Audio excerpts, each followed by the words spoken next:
ரூம்ல வேலை போய் தங்கிங்க, அதை பத்தி எனக்கு கவலை இல்லைன்னு சொல்லியிருக்கேன். என்ன அர்த்தத்துல பேசுற? என்ன தைரியம் உனக்கு? டேய், கேக்குறல, பதில் சொல்லு. நான் என்ன பதில் சொல்ல முடியும்? இதோ மாமாவே நிக்கிறாரு. இங்க என்ன நடந்ததுன்னு அவரையே கேளுங்க, அவர் பதில் சொல்வாரு. என்னப்பா? விஜய் எதுவுமே சொல்லல.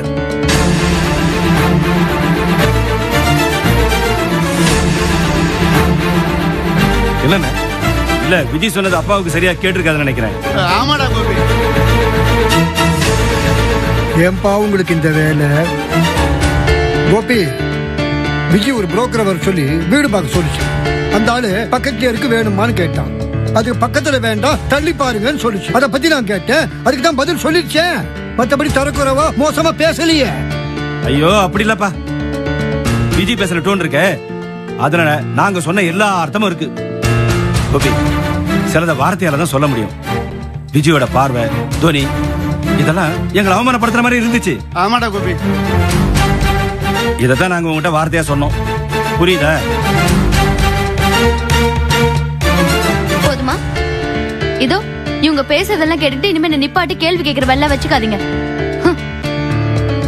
நான் ஏன் தனி கொடுத்துன போறேன்னு சொன்னது இப்போவாவது கொஞ்சமாவது புரிஞ்சுக்கோங்க.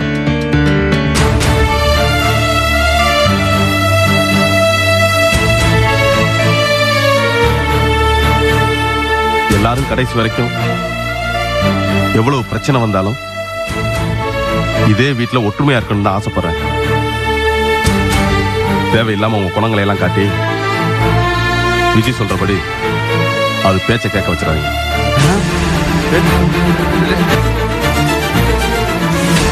சொல்லிட்டாங்கல்ல, போங்க போங்க போங்க போங்க போமா. இதுல ஒரு கையெழுத்து போடுங்க. குழந்தையோட ஃபாதர் கிட்டே ஒரு கையெழுத்து வாங்கிக்கலாம். மாப்பிள்ள,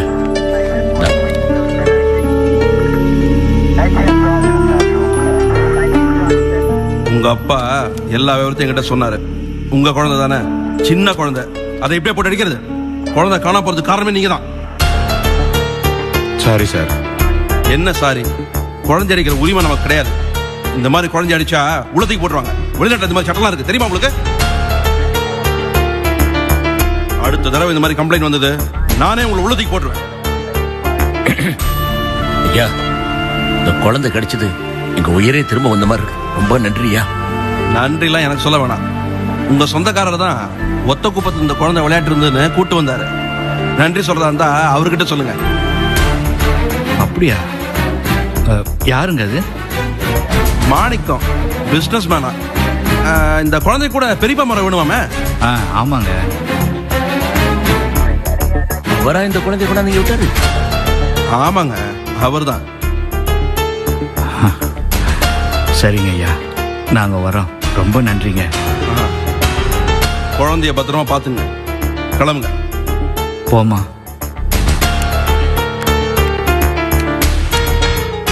பார்த்து வாமா.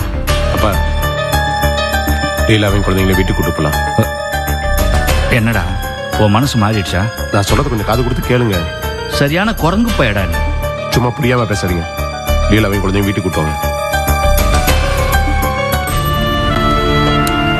மாப்பிள்ள என்ன சொல்லிட்டு போறாரு? லீலாவை வீட்டுக்கு கூட்டு வர சொல்றான் சம்பந்தி. நான் வரேன் மாமா. நான் இப்ப வரலன்னா குழந்தைய கூட்டிட்டு போவேன், அதுன்னு அவர் ஏதாவது பிரச்சனை பண்ணுவாரு. எதுக்குப்பா தேவையில்லாம பிரச்சனை?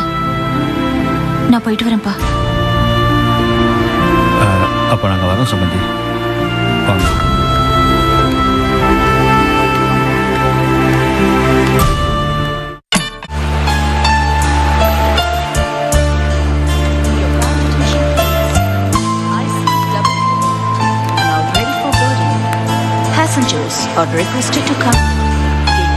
பவானி, என்னால உன்னை மறக்கவே முடியாதுமா. என் பொண்ணு கூட இந்த அளவுக்கு கவனிச்சிக்க மாட்டா. அவ்வளவு அக்கறையாவும் அன்பாவும் கவனிச்சுக்கிட்ட. ரொம்ப நன்றிமா. சொல்ல போனா நன்றிங்கிற வார்த்தை ரொம்ப சின்னதுமா. சார், தயவு செஞ்சு இந்த மாதிரிலாம் சொல்லாதீங்க. நான் பண்ணது ரொம்ப சாதாரணம். இல்லம்மா, என் மனசுல ஒரு முக்கியமான இடத்தை நீ பிடிச்சுக்கிட்ட. அந்த உரிமையில ஒரு முக்கியமான விஷயம் சொல்லணும். சொல்லுங்க சார். ஹர்ஷா உனக்கு பொருத்தமான பையன் தான். நீயே அவன் விஷயத்துல ஒரு நல்ல முடிவெடுக்க கூடாது? சார், நான் எப்பவுமே சிதம்பரத்தோட பொண்ணுதான். என் வீட்ல என்ன சொல்றாங்களோ அதான் சார் என் முடிவு. என்ன சார் பேசாம இருக்கீங்க? இல்லம்மா, நான் சொல்றத தப்பாவோ வித்தியாசமாவோ நினைக்கலன்னா உன்கிட்ட ஒரு விஷயம் சொல்லட்டுமா? கண்டிப்பா அப்படிலாம் நினைக்க மாட்டேன் சார். உங்க மனசுல என்ன தோணுதோ அதை நீங்க கேட்கலாம். ரமேஷ பத்தி உன் மனசுல ஏதாவது சஞ்சனா இருக்கா? என்ன சார் கேக்குறீங்க நீங்க? அப்படி இல்ல, உன்னாலதான் ரமேஷ் இவ்வளவு வேதனைப்படுறான், சிரமப்படுறான்னு ஒரு பரிவு, அதை தொடர்ந்து ஏதாவது? சார், நீங்க இதை கேட்டது கூட ஒரு விதத்துல நல்லதுதான்.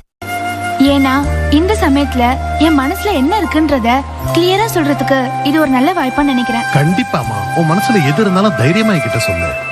சார், ரமேஷ் மேல எனக்கு பரிதாபம் இருக்கு. இன்னைக்கு அவர் படுற வேதனையும் அவருக்கு நிலைமையும் பார்த்து இறக்கம் ஏற்படுது. அவர் சரியாகணும்னு தோணுது.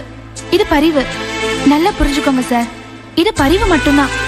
அதை தாண்டி வேற எதுவும் கிடையாது. எனக்கு ரமேஷ பத்தி எந்த எண்ணமும் கிடையாது. நாளைக்கே அவர் குணமாயிட்டா நீங்க நல்ல லைஃப் அவருக்கு அமைச்சு கொடுங்க.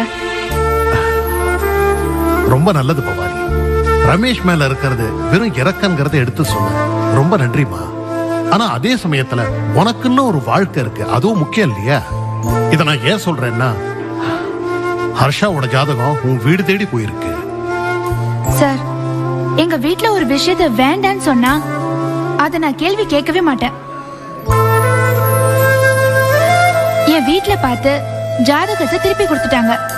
என் எதிர்காலத்தை என் குடும்பம் தான் முடிவு செய்யணும். அதுல நான் சொல்றதுக்கு எதுவுமே இல்ல sir. Now ready for boarding.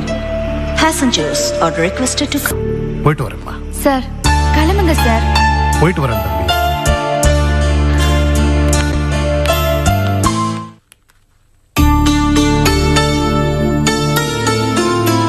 Meena, விளையாடலாமா? என்ன விளையாட்டு? ஒளிஞ்சு பிடிச்சு விளையாடலாமா? ஐயா, அந்த விளையாட்டா? நான் வரல. மீனா, நீ காணா போனல, அதே மாதிரி மறுபடியும் நீ காணா போயிடு.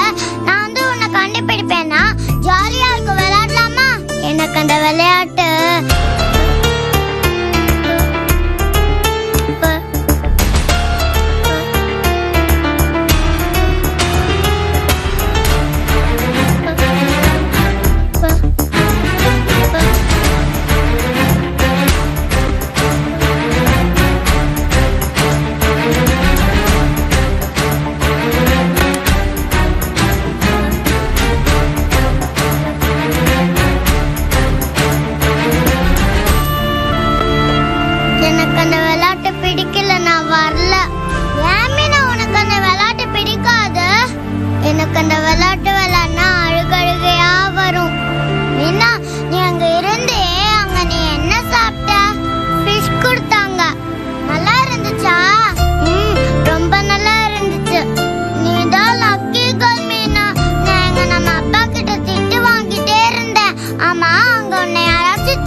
என்ன பேச்சு இது? அறிவு கெட்டதனமா?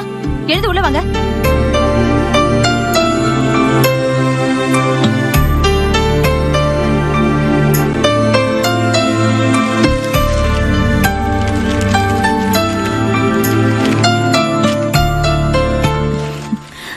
ஜெயா, மீனாதான் இப்ப நமக்கு கிடைச்சிட்டால, அவ காணாம போனதை பத்தி இனிமே பேசவே கூடாது. ஆமாண்டா, அத பத்தியே பேசினா அவ மனசு கஷ்டப்படும்ல. சரிம்மா, அப்ப இனிமேல் இத பத்தி பேசவே கூடாதா? ஆமாண்டா, பேசவே கூடாது. நல்ல விஷயத்த மட்டும் தான் பேசணும், அத மட்டும் தான் ஞாபகம் வச்சுக்கணும். கெட்ட விஷயம்லாம் மறந்துடணும், சரியா? சரிம்மா.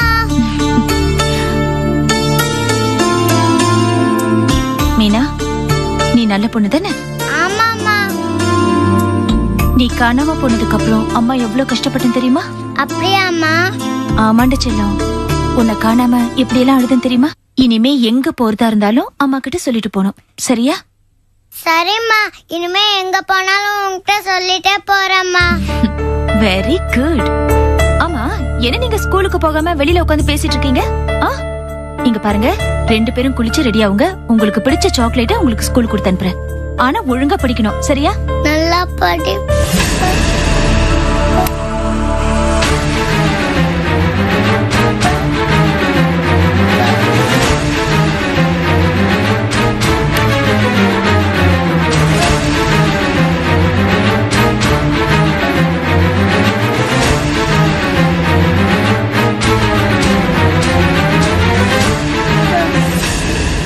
டேய், ஏன்டா இங்கே வந்து நிக்கிற? உன்னை பார்த்தாண்டா குழந்தை பேசுறதுக்கு பயப்படுது. அதுக்கு இன்னும் பயம் தெரியாம இருக்குடா. போடா உள்ள.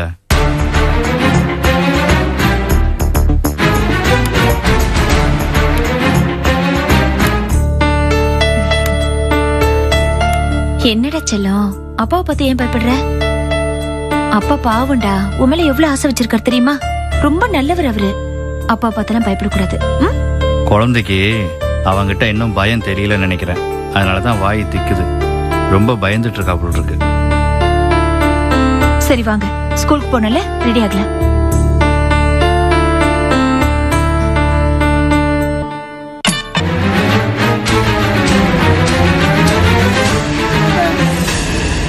டேய், ஏன்டா இங்கே வந்து நிக்கிற? உன்னை பார்த்தாண்டா குழந்தை பேசுறதுக்கு பயப்படுது. அதுக்கு இன்னும் பயம் தெரியாம இருக்குடா. போடா உள்ள.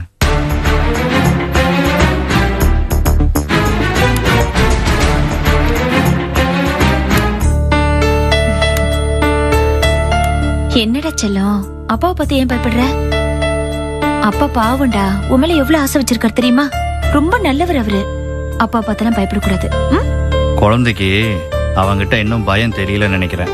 அதனாலதான் வாய் திக்குது. ரொம்ப பயந்துட்டு இருக்கா போல இருக்கு. சரி வாங்க, ஸ்கூலுக்கு போனல ரெடி ஆகலாம்.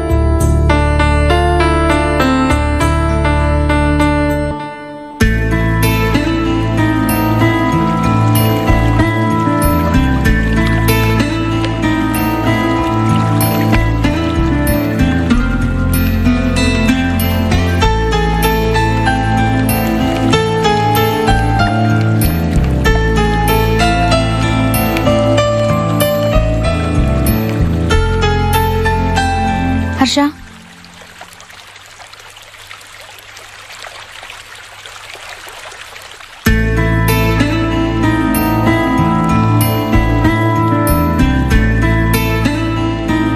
இப்ப என்னாச்சு? எதுக்கு இப்படி பேசாம இருக்கீங்க? Nothing, Bhavani. Nothing to say. I'm sorry. ஏன் ஹர்ஷா, உங்களால இயல்பா கேஷுவலா இருக்கவே முடிய மாட்டேங்குது? நான் ஒன்னும் உன்ன மாதிரி இல்ல பவானி. நீ வந்து ரொம்ப கூலா இருக்க, மனசுல இருக்கிற சங்கடத்தை வெளியே காட்ட முடியாம இருக்க. ஆனா நான் அப்படி இல்ல. நான் கொஞ்சம் எமோஷனல், கொஞ்சம் சென்சிட்டிவ். மனசுல இருக்கிற சோகம் அப்படியே டக்குன்னு மூஞ்சிக்கு வந்துடுது. என்னால அதை தவிர்க்க முடியல பவானி. ஐம் சாரி ஹர்ஷா, அதுக்கு என்னால ஒண்ணும் பண்ண முடியாது. என்னோட பேச்சும் அருகாமையும் உங்களை டிஸ்டர்ப் பண்ணிட்டே இருக்குன்னா, உங்களை சந்திக்கிறதையும் உங்க கூட பேசுறதையும் முடிஞ்ச அளவுக்கு தவிர்க்கலாம். இதை தவிர என்னால வேற எதுவும் செய்ய முடியாது. அதனால உன்னை சாதிக்க முடியாது பவானி. உன்னை மீட் பண்ணலனாலும் உன்னை பத்தி தான் நான் மனசுல நினைச்சிட்டு இருக்கேன். அதை என்ன பண்ண முடியும்? அதுக்கும் நான் அதே பதில தான் சொல்ல முடியும். You are always clear. I'm always confused. I'm sorry Harsha. தெளிவா இருக்கிறதுக்கு முயற்சி பண்ணுங்க.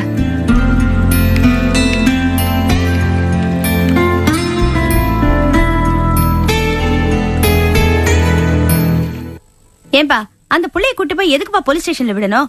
ஒண்ணு நம்ம வீட்டுக்கு கூட்டு வந்திருக்கணும், இல்ல லீலா வீட்டுக்காவது கூட்டு போயிருக்கலாம்ல. சரி, நம்ம வீட்டுக்கு வர சங்கடமா இருந்துச்சுன்னா ஒரு போன் அடிச்சு கூப்பிட்டு சொல்லிருக்கலாம்ல. ஏய், கிறுக்குத்தனமா பேசாத. அவர் இவ்வளவு தூரம் பண்ணதே பெரிய விஷயம். நமக்கு என்ன, குழந்தை கிடைக்கணும். கிடைச்சதுக்கு அப்புறம் நிம்மதியா இருக்கும்ல, அது போதும். அது சரி, உங்க சகல நீங்க எங்க விட்டு கொடுப்பீங்க? அது இல்லம்மா, மாணிக்க மாப்பிள்ள குழந்தை கிடைச்சது நமக்கு என்னன்னு விட்டேத்தியா போயிடல, பொறுப்பா கொண்டு போலீஸ் ஸ்டேஷன் ஒப்படைச்சார்ல, அது வரைக்கும் சந்தோஷப்படுவானமா? இந்த பாருமா, இதுல இருந்து என்ன தெரியுது, அவருக்கு குடும்பத்து மேல பாசம் இருக்குது. அந்த காட்டுற விதம் சரியில்லை, அவ்வளவுதான். உங்க மருமக பிள்ளையாச்சே, நீங்க எங்க விட்டு கொடுக்க போறீங்க? இருங்கப்பா, நான் எடுக்கிறேன். ஹலோ அக்கா, நான் தான் பவானி பேசுறேன். பவானியா? பவானி எப்படி இருக்க பவானி? நல்லா இருக்கியா? நல்லா இருக்கேன்க்கா. அக்கா, லீலா அக்கா குழந்தை மீனா எப்படி இருக்கா? நல்லா இருக்கா பவானி. நாங்கெல்லாம் ரொம்ப நொந்தே போயிட்டோம். ஏதோ சாமி புண்ணியத்துல எல்லாம் நல்லபடியா நடந்துடுச்சு. சரி எங்களை விடு. நீ அங்க எப்படி இருக்க? எனக்கு எந்த பிரச்சனையும் இல்லக்கா. அக்கா, சிவசாமி சார் இருக்காருல்ல, அவர் ஊருக்கு கிளம்பி வந்துட்டு இருக்காரு. அவரு 15 நாளைக்கு தான் விசா எடுத்திருந்தாராம், அதனால கிளம்பிட்டாரு. என்னால முடிஞ்ச வரைக்கும் அவருக்கு நான் ஹெல்ப் பண்ணிருக்கேன்க்கா. பரவாயில்ல, உன் மனசு வேற யாருக்குடி வரும்? சரி பவானி, நீ நல்லா சாப்பிடு, நல்லா ரெஸ்ட் எடுக்கணும்னே. அதெல்லாம் சொல்லுமாக்கா. அக்கா, விஜய்க்கா, லீலாக்கா, சரோக்கா எல்லாரும் எப்படி இருக்காங்க? நல்லா இருக்காங்க. நீ போன் பண்ண விஷயத்தை கண்டிப்பா சொல்றேன் நானு. கண்டிப்பா சொல்லுங்கக்கா. சொல்றேன்டி. ஆமா, நாங்க கூட இங்க இருக்கிற பிரச்சனையில உன் விஷயத்தை கவனிக்காம விட்டுட்டோம். எதை பத்திக்கா சொல்ற? ஆமா பவானி, உனக்கு வந்ததுல சிங்கப்பூர் மாப்பிள்ள, அந்த விஷயத்தை கூட சரியா கவனிக்காம ஜாதகத்தை திருப்பி அனுப்பிச்சிட்டோம். அப்படியா? நீ ஒன்னும் சங்கடப்படாத பவானி. நான் எதுக்குக்கா சங்கடப்பட போறேன்? இத பத்திலாம் எனக்கு எந்த அக்கறையும் கிடையாது. அதெல்லாம் உங்க பிரச்சனை, உங்க தலைவலி. நீங்களாச்சு அப்பாவாச்சு. ஆனா என்னமா இப்படி சொல்ற? உண்மைதானே சொல்றேன். அக்கா சரி, நான் அப்புறமா போன் பண்றேன். சரிப்பா. சரிக்கா.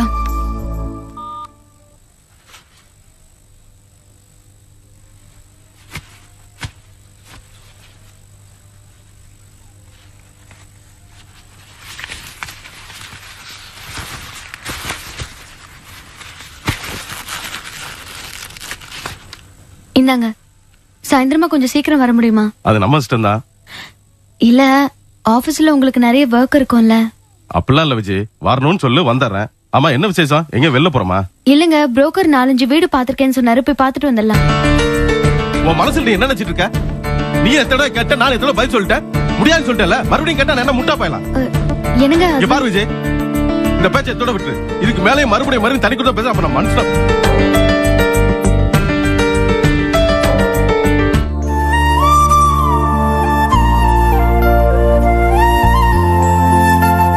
பாரு விஜய், நம்ம வீட்டுல பிரச்சனைங்கிறது டெய்லி நடக்கிற விஷயம். என்னைக்கு பிரச்சனை இல்லாம இருந்திருக்கு? அப்படி ஒருவேளை பிரச்சனை இல்லாம இருந்தா அது நம்ம வீடு நம்மளால நம்ப முடியாதே. இது என்ன புதுசா நடக்கிறதா? கல்யாணமான இத்தனை வருஷத்துல எவ்வளவு பிரச்சனைகள் வந்திருக்கு. நம்ம தான் அவங்களை அனுசரிச்சு போகணும். இதுக்காக தனி கொடுத்தனம் போகணும்னு சொல்றது? ஏங்க, நேத்து என்ன நடந்ததுன்னு உங்களுக்கே தெரியும்ல, அப்படி இருந்து ஏன் என்ன புரிஞ்சுக்க மாட்டீங்க? விஜய், நேத்து நடந்த பிரச்சனை எல்லாமே எனக்கு தெரியும்.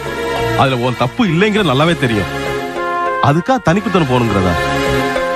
வேணாம் விஜய், அத பத்தியே பேசாத. சரி, நமக்குள்ள எதுக்கு பிரச்சனை? சாயந்தரமா சீக்கிரம் வந்துருங்க. இவ்வளவு தூரம் நானும் என்னங்க, அதுக்காக இல்ல, லீலாவை போய் பாத்துட்டு வரலான்னு சொல்ல வந்தேன். அப்படின்னா நான் சீக்கிரம் சாயங்காலம் வந்துடுறேன். என்னங்க, லீலா வீட்டுக்கு போற வழியில தான் சரோக்கா வீடு இருக்கு, அங்கேயும் போயிட்டு வந்துடலாமா? அப்புறம் இன்னொருத்தர் மிஸ் பண்ணிட்டேன். தனனி வீடு, அவங்க வீட்டுக்கும் போவான்.